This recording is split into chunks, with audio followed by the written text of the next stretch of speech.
Bom, gente, agora a gente vai falar sobre envelhecimento. O Padre Ulisses está preocupado, e é claro que todo mundo fica, ele está preocupado com a entrevista. Mas é importante a gente compreender o comportamento dos idosos, que é essencial para a gente garantir dignidade, autonomia e eu penso que, acima de tudo, qualidade de vida. Para falar sobre esse assunto, eu recebo aqui com muito carinho a médica geriatra Paloma. Seja bem-vinda, Paloma. Obrigada, eu que agradeço o convite. Que bom bater esse papo com você.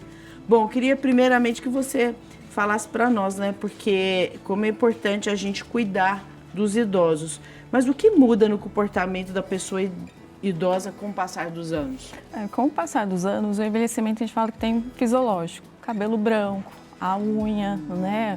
O processo, tanto uma leve alteração de memória, de comportamento, isso é que a gente pode encontrar.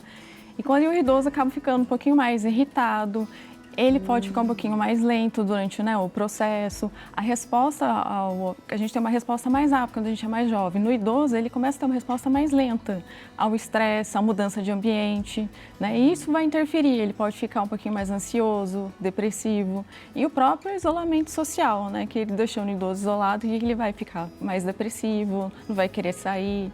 O autocuidado também, né, ele vai ficar um pouquinho menos de assiduidade. Então, tudo isso que a gente vai ter no envelhecimento que acaba encontrando, que é fisiológico. Entendi. Sabe, doutor, que a gente percebe muito? Com o passar do tempo, parece que o idoso ele envelhece mais rápido, é isso? Quando a gente percebe assim, uma semana de diferença, a gente percebe talvez que o raciocínio está diferente, como você disse, o movimento, né, a velocidade, a disposição. Sim. Quando que o comportamento do idoso ele está dentro da régua ali do tudo bem, e quando que começa a aparecer um sinal de alerta? Que sinais? O sinal que a gente mais vê assim é confusão mental, né? Aquela coisa mais aguda. Pode ter, assim, com o envelhecimento ele pode ser, né, alteração de memória pode ser mais lento e gradual. Agora, se for uma confusão mais aguda, intensa e progressiva, é bom a gente ficar atento. Por causa do calor, né? A gente está na época agora de calor, desidratação, infecção. O idoso sempre ele é um pouco mais receptivo a essas alterações. Muita movimentação, final de ano, aquela correria, para eles é um grande estresse, que eles vão demorar um pouquinho para se adaptar. Mas assim, de sinais que a gente vê, aquela memória que já está progressiva, está alterando, ele está perdendo funcionalidade. O que é funcionalidade? Assim, está perdendo as atividades do dia a dia, não está conseguindo mais fazer, né? Cozinhar sozinho, se manter a sua idade, manter o autocuidado, aí é bom a gente para ser avaliado. Para ser avaliado.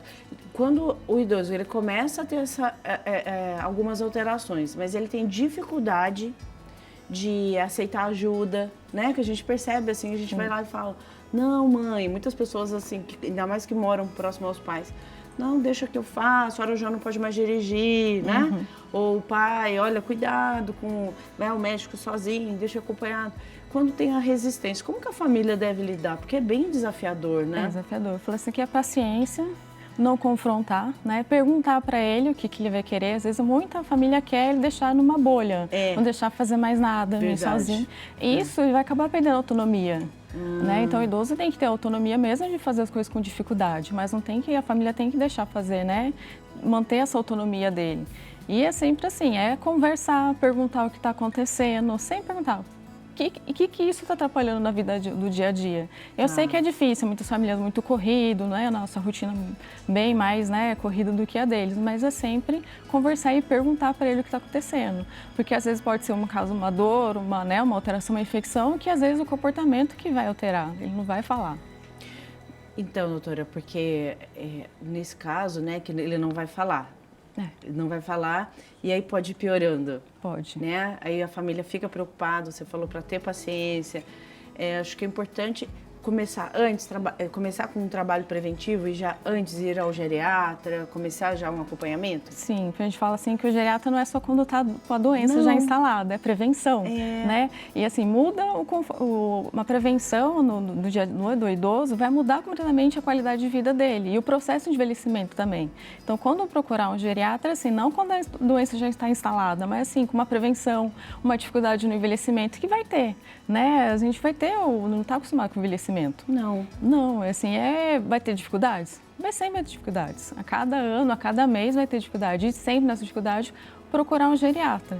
E não só quando a idade tiver mais 60, 70, se você também quiser uma prevenção para saber como envelhecer e alterar a partir dos 40 anos, você já pode passar também. A partir de qual idade? A partir dos 40. A partir dos 40? Dos 40 anos. Procurar o geriatra? Pode procurar um geriatra. Que ótimo! Porque o geriatra, ele olha de maneira integral, né? A gente fala que a gente olha globalmente o idoso. Não olha só, né, a parte que no cardiologista, o coração, Sim. o endócrino, a gente olha globalmente o idoso e acompanha a família também. E muitos nessa tem cuidadores, a gente acompanha também cuidador, família, o próprio idoso. E sempre baseado no idoso, do que ele está, onde ele está influenciado, o ambiente também, tudo isso influencia.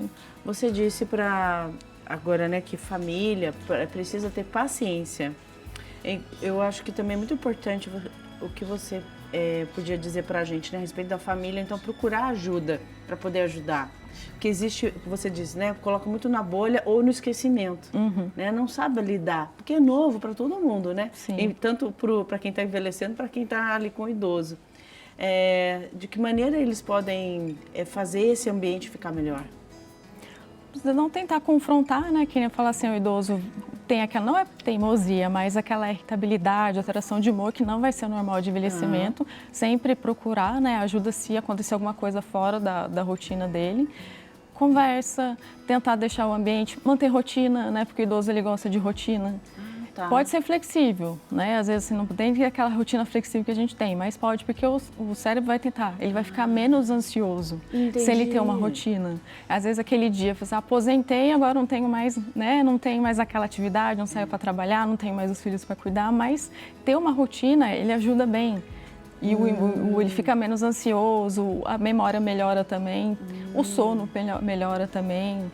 Então, tudo isso aí acaba melhorando e ter mais qualidade de vida durante o envelhecimento. Nossa, você disse algo muito importante. Eu acho que isso é uma movimentação que todo mundo pode ter, né? Então, deixar tudo previsível. Sim. Né? Não, vamos agora, arruma a mala, vamos viajar. Não, a senhora vai mudar de casa, né? Porque tem todas essas mudanças, mesmo as pequenininhas, né? Sim. Do dia a dia, inclusive as grandes, né? Sabe o que eu ia te perguntar também? Porque eu acho que para manter ativo físico e mentalmente, como estimular? Principalmente para os mais difíceis. Mais difícil? Para a atividade física. Resistentes. A atividade física é o principal, né? Pode ser uma caminhada ao ar livre, musculação, né? Que é o principal, porque a gente acaba perdendo músculo a partir dos 30 anos, né? Pilates pode fazer, hidroginástica, manter um ambiente, né? A gente fala assim, integração social, manter um grupo, né? Espiritualidade também ajuda bastante.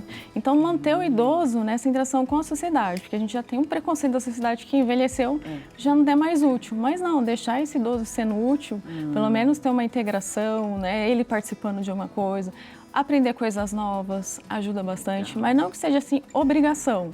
Mas que ele consiga, né, ter prazer de fazer, sentido, Entendi. Ter um novo propósito, né, porque o propósito antes dos 60 era cuidar da família, trabalhar, e a partir de 60 é sempre ter um novo propósito. É verdade. Ajudar, ter uma outra interação que ajuda bastante. É verdade, muito bom. Tá vendo, gente? Coisas simples, mas que fazem toda a diferença.